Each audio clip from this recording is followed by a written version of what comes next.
Oh my God.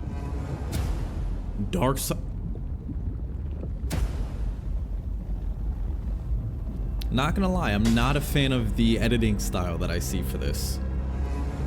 The other trailers looked way better. This looks like Darksiders Genesis. The Council.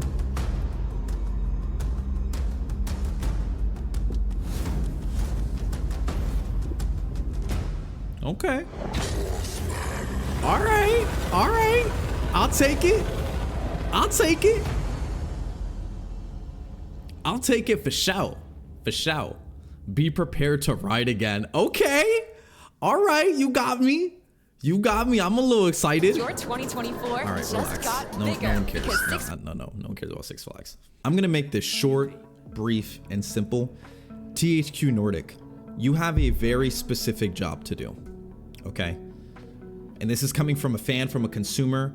I literally have a limited edition number 887 of Darksiders 1 Wars Chaos Eater on my shoulder with a certificate of authenticity to prove it. Okay? Listen to me. You are the one, I am the one you're selling to.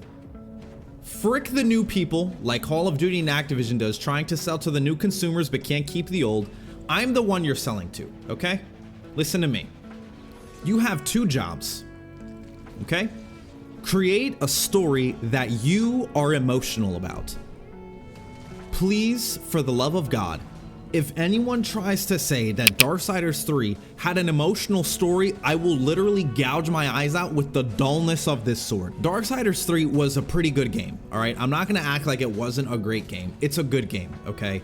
As a Darksiders fan, and as much as I don't like a lot of things about Darksiders 3, it was a good game, a good story, and I liked the ending. It was all right.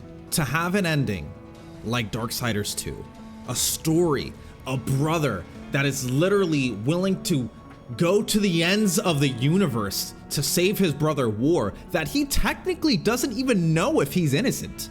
In the story of Darksiders 2, Death on numerous occasions continues to try to convince others that War is innocent. He is innocent.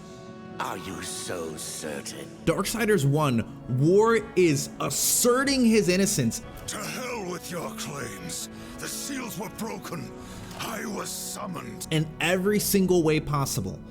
And in the end of Darksiders 1 is the fulfillment of all the Darksiders series, or at least I think it's that way. Darksiders 3, I don't know if it happened during Darksiders 1 or at the end of Darksiders 1, I don't remember. My point is this, your job is to make a story that you are emotional about. A story that you get goosebumps when you read the script and you see the ending. I know that you try to make this story with the end of Darksiders 3, with Fury finding herself and finding this place of humility and her own role as a horseman and as one of the female horsemen and the sister of the three. This storyline of Darksiders, unless you have something wild planned in part 4, then maybe I get the ending of Darksiders 3. The story of Darksiders is built around War.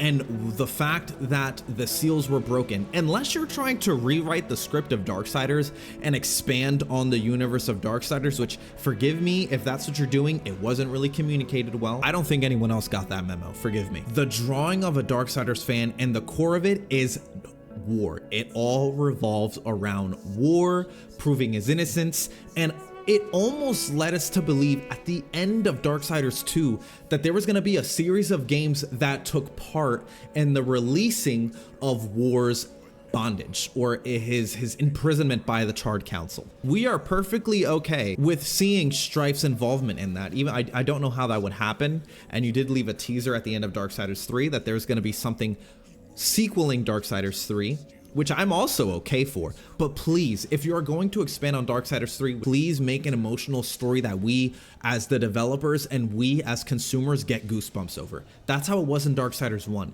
That's how it was in Darksiders 2. That's not how it was in Darksiders 3. I appreciate Fury's character development, but it's not my main concern. Like, I'm starting to ramble here because I have so much left out of Darksiders 3 that I want to be in Darksiders 4. Please, please. The second thing I think that I can say, THQ Nordic, if you're listening to my tiny self, is do not make unless you know for a fact that this is gonna hit right, do not make it multiplayer. Do not make it co-op. I know it's every young kid's dream back when Darksiders 2 came out for there to be a game where you can play as all 4 horsemen and, you know, it's multiplayer co-op.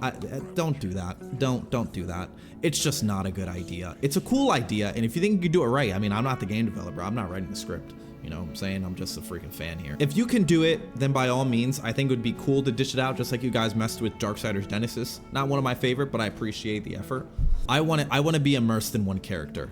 I want to delve into the heart and soul of one character like I did in Darksiders 3 to a degree, like I definitely did in Darksiders 2, like I did in Darksiders 1.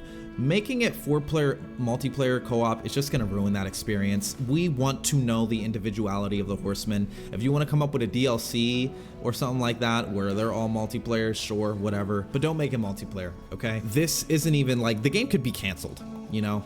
This is just an untitled Darksiders teaser trailer. Like, we don't even, this could be a Darksiders chessboard game. Like, we don't even know, honestly. There is a ton of great Darksiders content on YouTube. Just look up Darksiders Storyline Explained and you'll see a bunch of them. I really recommend checking them out. Shout out to IGN and all of the producers and development teams that came out with these trailers that I'm putting in the background. Be sure to give them a like, a subscribe, and a comment on their newest trailer. Let them know what you think. I also released my newest Little Hope video. I hope you guys are enjoying that small series. I'm gonna try to get back in the swing of things.